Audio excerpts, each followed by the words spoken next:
Hello बच्चों, let's see this question. If f x equal to x minus greatest integer function of x into mod cos pi x where square bracket is greatest integer function then f x is clear.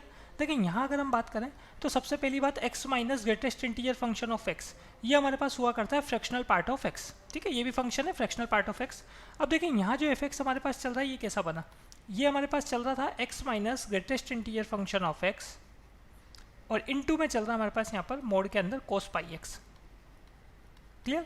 अब यहाँ पे x minus greatest integer function of किसके x minus greatest integer function of x किसके equal है, fractional part of function x है ना. Fractional part function of x बन गया है और साथ में मल्टीप्लाई हो रहा है कोस पाई एक्स. अब आपको चेक करना है कि आपके पास ये इवन होगा या ओड होगा या पीरियोडिक या फिर मेनी वन फंक्शन है ना, यही ऑप्शंस चल रहे हैं. तो देखो सबसे पहले हम बात करें इवन और ओड की. कोई भी फंक्शन हमारे पास इवन फंक्शन कब होता है, मान लो आपके पास कोई फंक्शन है जी एक्स, तो जी एक्स इवन फंक्शन होगा कब, जब g of minus x g x के इक्वल आए. और ऐसे हम बात करें कि हमारे पास अगर g of minus x minus g x के इक्वल आएगा तो फंक्शन क्या हुआ करता है, तो फंक्शन हमारे पास ओड होता है. क्लियर, ये हमारे पास कंडीशन होती है. अब देखिए यहाँ अगर हम बात करें ये जो fractional part of function of x है ये ना तो इवन होता है ना ही ओड होता है. क्यों, क्योंकि ये इस कंडीशन को सेटिस्फाई नहीं करता है, ना तो इवन की कंडीशन को सेटिस्फाई करेगा नहीं ओड की कंडीशन को सेटिस्फाई करेगा. इसका मतलब सिंपल सी बात है, हमारे पास ये जो एफ एक्स है ये भी ना तो इवन होगा और नहीं ओड होगा. क्लियर, तो ये बता दिया हमने यहाँ पर एफ एक्स इज नॉट या f x is neither odd nor even. Clear, ये हमारे पास यहाँ पर एफ एक्स जो फंक्शन चल रहा है ये इवन भी नहीं होगा और ओड भी नहीं होगा, neither even nor odd. Clear. अब देखें इसके आगे अगर हम बात करें यहाँ पर पीरियोडिक फंक्शन की बात चल रही, तो कोई भी फंक्शन पीरियोडिक फंक्शन कब होता है, जब एक पर्टिकुलर वैल्यूज़ के बाद फंक्शन की वैल्यूज़ क्या होने लग जाती है, रिपीट होने लग जाती.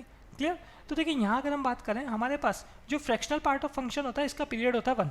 तो ये जो एफ एक्स है इसके लिए भी हम चेक कर लेते हैं यहाँ पर नाउ कि इसका पीरियड 1 होगा नहीं होगा.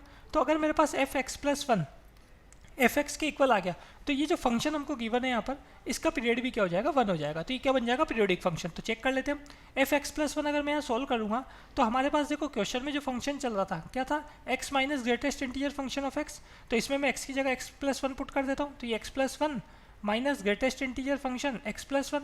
ठीक है, ये अपने x की जगह x प्लस 1 रख दिया और साथ में मोड में क्या चल रहा है, मोड में चल रहा है हमारे पास यहाँ पर कोस पाई एक्स. तो इसमें भी x की जगह क्या करेंगे हम यहाँ पर x प्लस 1 पुट कर देंगे.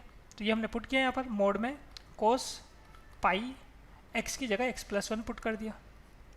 क्लियर. अब इसको सॉल्व करके देख लेते हैं कितना बन रहा है हमारे पास ये. तो ये बन रहा है हमारे पास यहाँ पर f x plus 1 equal to, देखो यहाँ पे आपके पास एक तो x प्लस 1 तो चल ही रहा है, greatest integer function of x plus 1 ये देगा greatest integer function of x plus 1 ये देगा, और बाहर माइनस चल रहा तो दोनों टर्म माइनस में आ जाएगी. क्लियर. और साथ में हमारे पास क्या चल रहा है, यहाँ पर चल रहा है मोड में कोस पाई एक्स प्लस पाई. तो कोस पाई प्लस थीटा हमारे पास हुआ करता है माइनस कोस थीटा. तो एक बार तो हम इसको कोस पाई प्लस पाई एक्स ऐसा नोट कर लेते हैं. अब देखो यहाँ अगर हम बात करेंगे तो प्लस एक्स से या प्लस 1 से माइनस 1 कैंसिल हो गया.